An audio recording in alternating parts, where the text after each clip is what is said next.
Hello everyone, today I'm going to be teaching you how to do basic finite element analysis on an assembly in SolidWorks.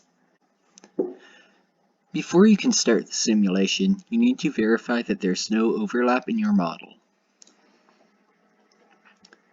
For example, if you look at these tabs right here, you'll see that they are exactly touching. This tab is exactly 5 millimeters wide, and this slot is exactly 5 millimeters wide as well. On this side, there is a small 0.25 millimeter gap between the two. Both of these are acceptable, but what you can't have is any overlap. Overlap would be if this slot is less than 5 millimeters wide, or this tab is more than 5 millimeters wide. That would cause this part and this part to overlap and would prevent you from performing finite element analysis.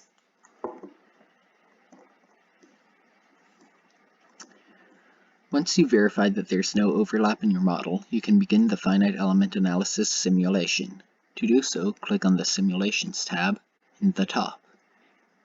If you don't have the Simulations tab, click on the SolidWorks Add-ins tab and then click on SolidWorks Simulation. Then click on the Simulations tab and click on New Study. Today we are going to be doing a static study which tests the stress, strain, and displacement of the model with a given force. Once the simulations window has loaded in, the first step is to add a fixture. To do so, right-click on Fixtures and click on Fixtures Advisor. Then come over to the panel in the right and click on Add a Fixture. A fixture is a part of your model that is fixed and cannot move. This is to prevent the model from moving when you apply the load. So in this case, we're going to be fixing the bottom of the model, so that that part cannot move, and the rest of the model is still free to move. Click on the green check mark to apply the fixture. The next step is to apply a load. In this case, we're going to be applying a force, but you can also apply a set pressure, temperature, or torque. To apply a force, right-click on External Loads and then click on Force. Then, click on the face that you'd like to apply the force to and specify the value of the force. In this case, 150 newtons.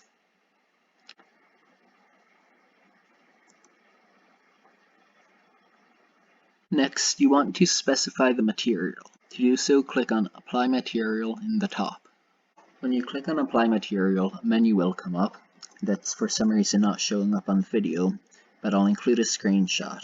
It's a basic menu where you simply select the type of material you want, then click on Apply, and then Close.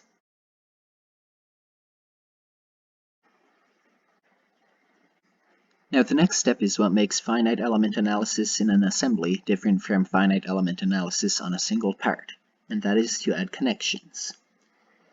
There are several types of connections you can add, such as contact set, component contact, and you can simulate various things such as springs, pins, bolts, and adhesives. In this assembly, we are going to be using contact sets and component contacts. These basically simulate thin, rigid adhesives for both the part of the model that does not have a gap and the part of the model that does have a gap.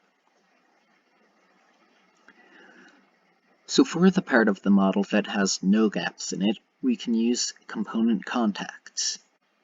To do so, right-click on Connections and click on Component Contact. You then want to select the components you'd like to bond together, but make sure there's no gap between the components where they touch.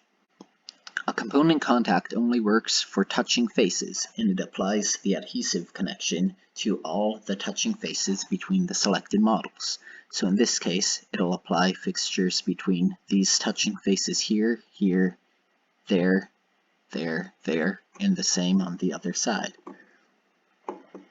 We're going to do this in two steps, since we want to apply the contacts between this one to the rest of the model, while there's a gap in the top right here. We want to select a bonded type and highlight all three components. Then click on the green check mark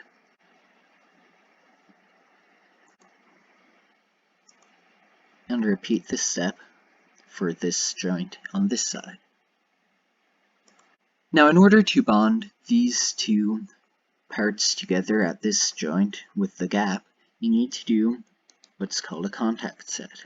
Right-click on Connections and click on Contact Set. Now, there's a few different ways you can do this. You can either click on each individual face that's going to be bonded, or, more easily, is to click on Automatically Find Contact Sets, select the two components, select Non-Touching Faces, specify a minimum distance of 0, because in this case there are a few points where these models are touching, and a maximum of 0.25, which is the gap that we have. Click on Find Contact Sets, unselect the two components, and check to make sure that each contact set is correct. Once you've verified that all of the contact sets are right, you click on the first one, hold Shift, and click on the last one to select all contact sets, change the type to bonded, and click the green check mark.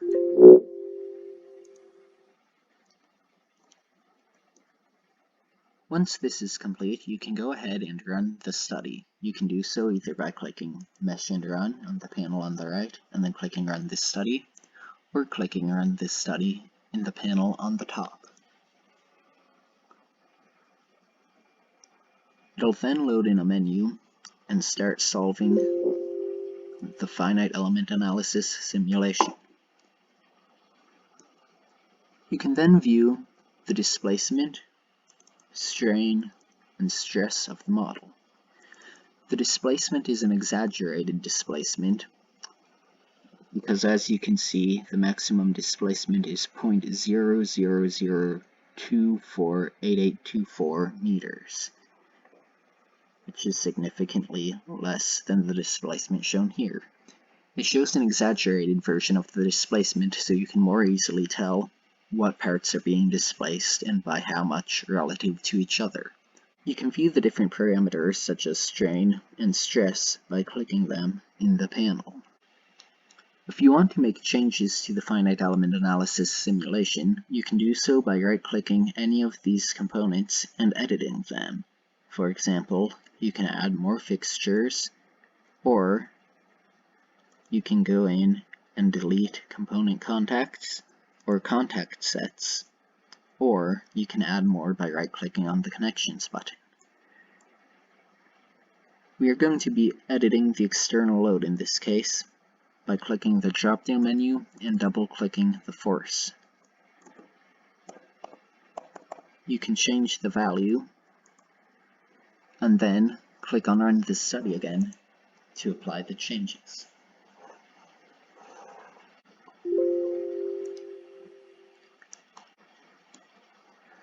Once the study is complete, you can then view the new values.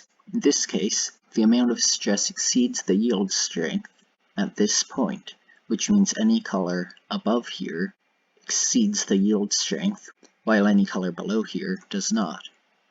So, for example, this part of the model does not exceed the yield strength, whereas these parts do, meaning that the component would fail at all of these locations.